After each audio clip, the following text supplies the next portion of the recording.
ఓం శ్రీ గురుభ్యో నమః. ఓం శ్రీ మాత్రే నమః.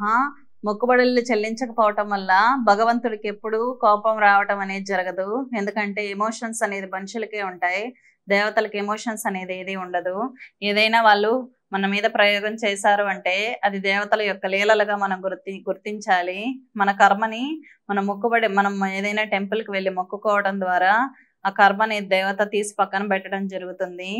తీసి పక్కన పెట్టి మన పైన అయ్యేటట్టు చేస్తారు. మనం ఎప్పుడైతే ఆ మొక్కుబడి అనేది తీర్చమో ఆ కర్మ అనేది రెట్లు దాని మీద వడ్డీ అనేది పెరుగుతూ ఉంటుంది. కాబట్టి మొక్కుబడి లేట్ అయినప్పుడు దానికి వడ్డీ ఎంత అయిందో అది చెల్లించడం ద్వారా దేవత యొక్క పూర్తి అనుగ్రహాన్ని అనేది మనం పొందొచ్చు. ఎక్కువగా మొక్కుబడులు ఉన్నప్పుడు కష్టాలు పడడం అనేది సర్వసాధారణం. అది మన కర్మని మనం పెంచుకున్నట్టు అవుతుంది. తొందరగా మొక్కుబడులు చెల్లించడం అనేది చాలా ఉత్తమమైనటువంటి ప్రక్రియ. 108 అనేటువంటి సంఖ్య ఖగోళాన్ని సూచిస్తూ ఉంటుంది. ఈ 108 సార్లు ఏదైనా పలకడం ద్వారా టార్గెట్ అనేది రీచ్ అవ్వచ్చు అన్నమాట. కాబట్టి 108 అనేది జపాన్లో కూడా ఉపయోగించడం జరుగుతుంది.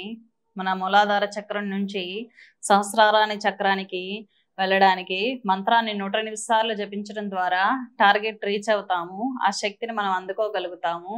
ఒక పూర్ణత్వం అనేది ఏర్పడుతుంది. కాబట్టి 108 అనేటువంటి సంఖ్యకి గొప్ప ప్రాచుర్యం అనేది ఏర్పడింది. స్వస్తి.